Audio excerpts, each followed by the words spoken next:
दोस्तों, नए उमंग और नए जोश के साथ एक बार फिर आपका स्वागत है, अभिनंदन है आपके अपने YouTube channel Aryan institute Allahabad में। दोस्तों, जैसा कि आपके सामने लिखा गया है पदार्थ की कुछ अवस्थाएं, मैंने कल अपने लेक्चर में बात किया था दोस्त पदार्थ किसे कहते हैं।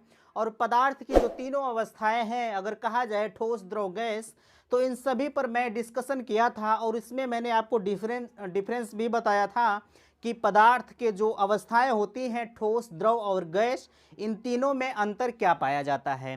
ठीक है, तो उसी के क्रम में आज यह मेरा दूसरा लेक्चर है। पदार्थ की अवस्थाओं में चैप्टर नंबर 7 की शुरुआत है। चैप्टर नंबर के शुरुआत में मैंने प्रीवियस लेक्चर आपने देखा, जो मेरा लेक्चर गया हुआ था। दोस्त, अगर आपका उद्देश्य है टीचर बनना तो आप मेरे साथ जुड़िए। यहाँ पर सभी प्रकार की जानकारी आपके लिए उपलब्ध कराई जाती है और वह भी एकदम बिल्कुल जीरो लेवल से। दोस्त, अगर आप कहीं भी पर भी नहीं पढ़े होंगे तब भी यह मेरी कोशिश होती है कि आप यहाँ जरूर सीख जाइए। ठीक है, और चैनल की तरह नहीं है यह कि आपको सिर्फ बताते हुए हम चले जाएं और आपका न सुना जाए। यहाँ आपकी जो कमेंट होते हैं उसको भी देखा जाता है और उस कमेंट के हिसाब से लेक्चर आपके सामने प्रोवाइड किया जाता है। ठीक है, और मैं आपसे कहना चाहूँगा, मैंने सिर्फ यहाँ लिखा है पदार्थ के जो गुण होते हैं, और देखिए यहाँ मैंने पहला लिखा है स्वाद अवस्था। इन सभी पर मैं आपको डिस्कस करते हुए ले चलूँगा। दोस्त, हर चीज़ को लिखना असंभव होता है, इसलिए मैं यहाँ पर टॉपिक लिख देता हूँ और उस टॉपिक को विस्तृत रूप से आपको समझाते हुए आगे की तरफ ले चलता हूँ। तो चलिए, सबसे पहले यहाँ लिखा गया है, देखिए स्वाद। जो पदार्थ हमारा होता है दोस्त, हर पदार्थ, जो भी पदार्थ होते हैं उसके कुछ स्वाद अपना अलग होता है। ठीक है, अगर बात किया जाए उसमें जो स्वाद होता है, किसी का स्वाद जो है तीखा होता है, किसी का स्वाद मीठा होता है। तो हर जो भी पदार्थ हैं हमारे आपके पास उस सभी पदार्थ के अपने कुछ अलग अलग जो है स्वाद होंगे। और मैं आपसे कहना चाहूँगा, जो भी स्वाद होगा दोस्त, आप जब भी किसी पदार्थ का आप स्वाद लीजिएगा तो बिना उस चीज़ को जाने समझे आप उसका स्वाद मत लीजिएगा। जैसे होता क्या है कि अगर आप किसी पदार्थ का स्वाद ले रहे हैं, हो सकता है वह पदार्थ हमारे और आपके लिए वह हानिकारक हो। तो जब आप उस पदार्थ को ग्रहण कर लेंगे तो जाहिर सी बात है कि हमें आपको आगे चलकर समस्या हो सकती है। ठीक है, आगे बात करते हैं। स्वाद के बारे में आपने समझा। और दूसरा नंबर हमारा है अवस्था। मैंने कल अवस्थाओं के ऊपर चर्चा किया हुआ था। कोई भी पदार्थ हो उसकी हमेशा 3 अवस्थाएं होती हैं। ठीक है, 3 अवस्थाएं होती हैं, जिसमें पहला हमारा होता है ठोस और दूसरा होता है गैस और ठोस, द्रव, गैस। ठीक है, ये 3 अवस्थाएं हर पदार्थ की होती हैं।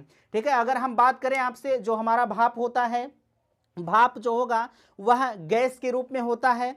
और वही अगर पानी जो हमारा होता है वह द्रव के रूप में होता है। और बर्फ जो हमारा होता है, बर्फ, वह भी भैया ठोस के रूप में होता है। ठीक है, इतने इसे भी आपने समझा। आगे अगर हम बात करें तन्यता की, दोस्त तन्यता के बारे में आप सभी को पता होगा।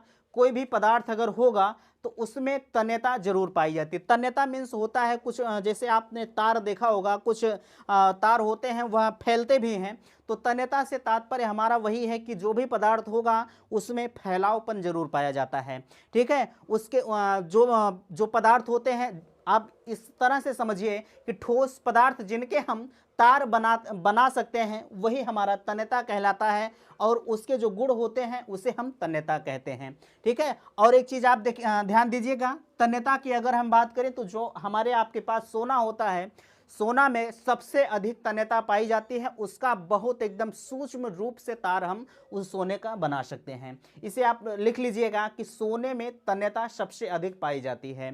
ठीक है, अगला हमारा आता है गलनांक, गलन। ठीक है, चाहे आप गलन कहिए चाहे गलनांक कहिए, दोनों बात एक ही है। दोस्त, वह निश्चित ताप जिस पर कोई ठोस, आप ध्यान दीजिएगा, वह निश्चित ताप जिस पर कोई ठोस पदार्थ पिघलता है। ठीक है, कोई जो है निश्चित ताप होता है, निश्चित ताप पर कोई ठोस पदार्थ होता है, वह पिघल जाता है, उसे ही हम गलनांक कहते हैं। जैसे अगर हम बात करें आपसे गलनांक के अंतर्गत, अगर हम कहें आपसे, जो आपका मोम होता है, मोम को अगर आप एक निश्चित ताप देते हैं तो वह पिघल जाता है।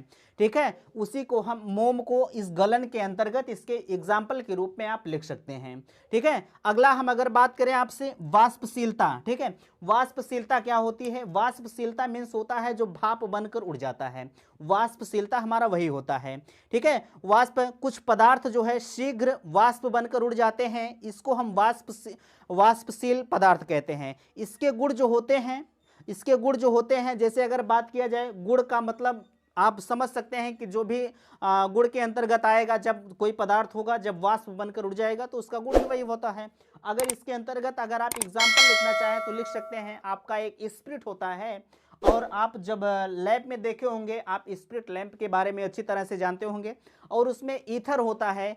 स्पिरिट और ईथर इसके अंतर्गत आप एग्जाम्पल के रूप में लिख सकते हैं। तमाम प्रकार के उदाहरण होते हैं, हर चीज का उदाहरण देना असंभव होता है, इसलिए आप भी कुछ अपनी तरफ से पढ़ने का प्रयास कीजिएगा। ठीक है, आगे अगर हम कहें आपसे क्वथन, क्वथन क्या होता है? क्वथन वह निश्चित ताप, यह भी अगर बात किया जाए तो वाष्पशीलता के अंतर्गत ही आता है। वह निश्चित ताप जिस पर कोई द्रव्य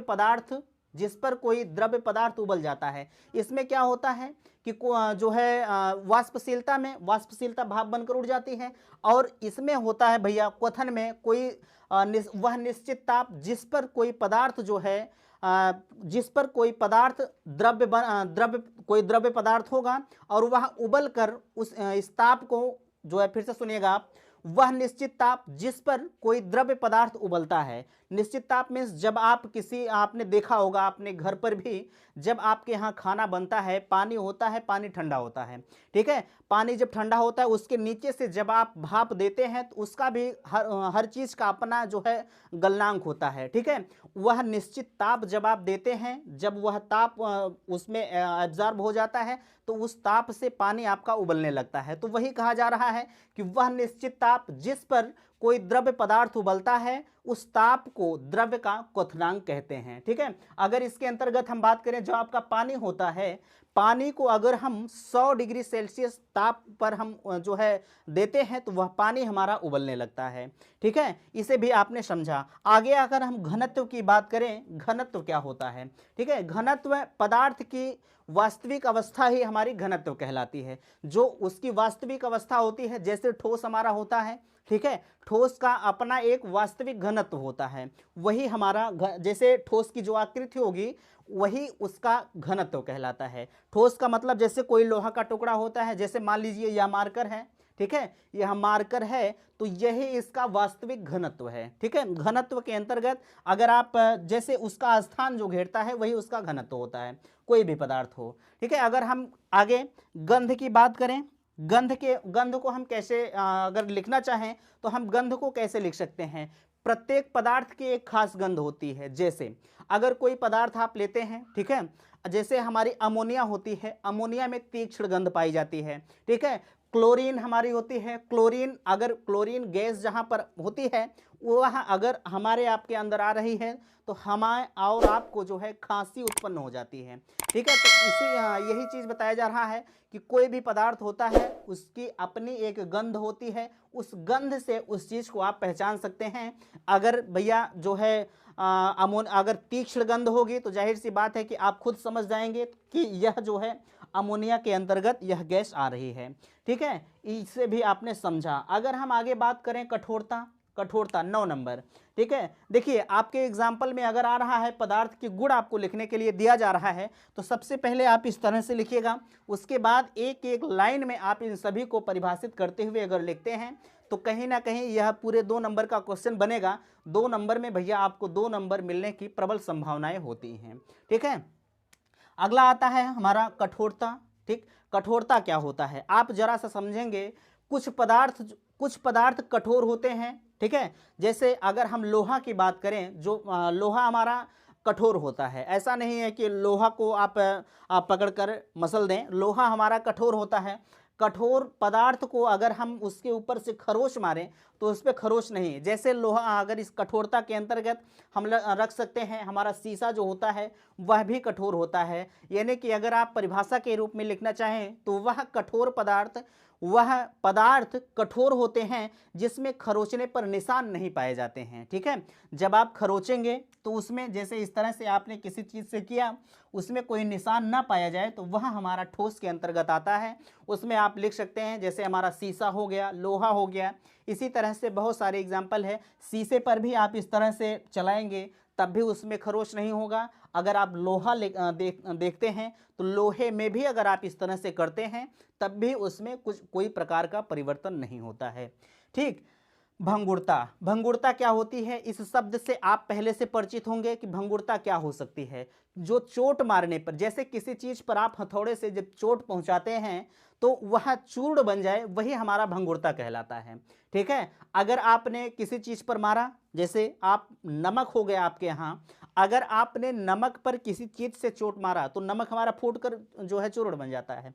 तो वही चीज आपका कहा जा रहा है कि भंगुरता हमारा होता है कि जो चोट मारने पर टूट कर चूर्ण बन जाए, उसी को हम भंगुरता कहते हैं। इसके अंतर्गत अगर आप लिखना चाहें तो जैसे हमारा होता है नमक हो गया, खड़िया हो गया, इसी तरह से बहुत सारे एग्जाम्पल हैं दोस्त। हर एग्जाम्पल का उदाहरण देना थोड़ा सा असंभव होता है, क्योंकि आपका जो है टॉपिक बहुत ज़्यादा है, इसलिए समय आपके पास कम है। तो आप स्वयं से कुछ देखते हुए, कुछ पढ़ते हुए अपनी तरफ से चलेंगे। ठीक है। आगे अगर हम बात करें आपसे 11 नंबर पर, तो 11 नंबर के अंतर्गत हम बात करें विलेयता या पदार्थ का घुलना। ठीक। विलेयता या पदार्थ का घुलना, कुछ पदार्थ जैसे अगर कहीं आप किसी पदार्थ को ले रहे हैं, ठीक, आप उसमें कुछ पदार्थ होते हैं जो पूरी तरह से घुल जाते हैं और कुछ पदार्थ नहीं घुलते हैं। आप विलेयता के अंतर्गत लिख सकते हैं कुछ पदार्थ घुल जाते हैं, इसे ही हम विलेयता कहते हैं। जैसे अगर हम बात करें, आप चीनी को देखे होंगे, जब आप चीनी को पानी में डालते हैं तो पूरी तरह से वह चीनी जो है पानी में घुल जाती है। उसी तरह से अगर हम नमक को ले लें तो नमक को अगर हम पानी में डालें तो वहाँ भी पूरी तरह से जो है वह भी घुल जाता है। तो विलेयता के अंतर्गत आप लिख सकते हैं कि जो पदार्थ, विलेयता या पदार्थ का घुलना, पदार्थ का आप अगर विलेयता से नहीं पकड़ पा रहे हैं तो यहाँ से आप समझ सकते हैं कि पदार्थ का घुलना क्या होता है। पदार्थ का घुलना भैया अगर आप लिखना चाहें तो लिख सकते हैं, जैसे अगर कहा जाए कि कुछ पदार्थ घुल जाते हैं, कुछ पदार्थ घुल जाते हैं, इस गुण को विलेयता कहते हैं। जैसे नमक पानी में घुल जाता है, पानी में घुलने पर उसकी जो गुण होता है उसी को हम विलेयता कहते हैं। ठीक है। इसे भी आपने समझा। अगर हम 12 नंबर की बात करें, 12 नंबर चालकता होती है। चालकता क्या होती है? जैसे अगर आपके सामने आ गया कि चालकता क्या होगी तो आप क्या बताएंगे? कुछ पदार्थ के माध्यम से, सुनेंगे आप, कुछ पदार्थ के माध्यम से एक सिरे से दूसरे सिरे तक गर्मी, ताप अथवा बिजली का असर पहुंचता है, उस पदार्थ को चालक और उसके गुण को चालकता कहते हैं। जैसे आपने बिजली को देखा होगा, ठीक है, बिजली को आपने देखा होगा, जब बिजली जहां से प्रारंभ होती है, जैसे अगर हम बात करें, यही आपका तार है, यही आपका तार है, तार में करंट आपने यहां से दिया तो तुरंत आप जो बिजली होती है यहाँ उस अगले सिरे पर पहुंच जाती है। तो चालकता के अंतर्गत आप कह सकते हैं कि जैसे अगर आपसे कहा जाए कुछ पदार्थ के माध्यम से एक सिरे से दूसरे सिरे तक गर्मी, ताप अथवा बिजली का असर पहुंचता है, उस पदार्थ को चालक और उस गुण को चालकता कहते हैं। आपने इसे भी समझा। ठीक है। अगर इसके आगे हम बात करें ज्वलनशीलता, प्रत्येक पदार्थ जो है वह कुछ, हर पदार्थ में जो पदार्थ आग को पकड़ लेते हैं। जैसे अगर हम बात करें, आपका पेट्रोल हो गया, ठीक है, पेट्रोल हो गया, अगर पेट्रोल को हम आग के पास ले जाते हैं तो तुरंत पेट्रोल हमारा जल जाता है। उसी प्रकार से हमारा स्प्रिट होता है, स्प्रिट को भी अगर हम आग के चपेट में ले जाएं तो वह भी जल जाता है। यानी कि कहने का मतलब है जो पदार्थ आग को पकड़ ले और जलने लगे उसे ही हम ज्वलनशीलता कहते हैं। ठीक है। इसमें आप एग्जाम्पल लिखना चाहें तो लिख सकते हैं, आपका पेट्रोल हो गया, ईथर हो गया और स्प्रिट हो गया। इसी तरह से बहुत सारे एग्जाम्पल हैं। और लास्ट में बात आती है पारदर्शिता। पारदर्शिता के अंतर्गत आप लिख सकते हैं जिसे हम आर पार देख सकें। ठीक है, जिसे हम आर पार देख सकें उसी को हम पारदर्शी कहते हैं, और जिसे नहीं देख सकते हैं उसे हम अपारदर्शी कहते हैं। जैसे हमारा शीशा होता है, शीशे में हम इधर से उधर देख सकते हैं लेकिन उसके पीछे लेप नहीं लगना चाहिए। ठीक है। अगर कोई शीशा होता है, आप जब उसमें आर पार देखते हैं तो वही हमारा पारदर्शी कहलाता है। इसमें आप एग्जाम्पल के रूप में लिख सकते हैं, जैसे पानी आपका होता है, पानी आप किसी चीज़ में डालते हैं तो आप उसके नीचे से ऊपर देख सकते हैं, यानी कि अगर आप ऊपर से देख रहे हैं तो भी आप नीचे तक देख सकते हैं, और नीचे से देख रहे हैं तब भी आप देख सकते हैं। कहीं से भी अगर आप पानी में देखना चाहें तो देख सकते हैं। उसी प्रकार से कांच हमारा है, कांच में भी हम इधर से उधर और उधर से इधर, यानी कि दोनों तरफ से हम अगर देखना चाहें तो देख सकते हैं। इसमें आप पानी और कांच को लिख लेंगे। और अगर हम अपारदर्शी की बात करें तो अपारदर्शी भैया, हालांकि अपारदर्शी इसमें नहीं है, लेकिन पारदर्शी का दूसरा भाग अपारदर्शी होता है। अगर इसमें हम बात करें तो इसमें हम दोनों जो है इसमें हम देख नहीं सकते, आर पार देख नहीं सकते। अगर यही हमारा जैसे व्हाइट बोर्ड हो गया, हम इधर से देख सकते हैं, लेकिन अगर चाहें कि बोर्ड के उधर वाला साइड देख लें तो नहीं देख पाएंगे। अपारदर्शी के अंतर्गत यही हमारा आता है। ठीक है, उम्मीद करते हैं कि इतनी बातें आपको समझ में आई होगी। दोस्त, अगर आपको इसमें कन्फ्यूज़न है, कहीं दिक्कत है तो आप कमेंट कीजिएगा। नेक्स्ट हमारा अगला जो आने वाला लेक्चर होगा उसमें मैं आपके हर समाधान का जो भी दिक्कत होगी उसका आप समाधान अगले वीडियो में कर दूंगा। वीडियो यहीं समाप्त करते हैं। थैंक्स, धन्यवाद।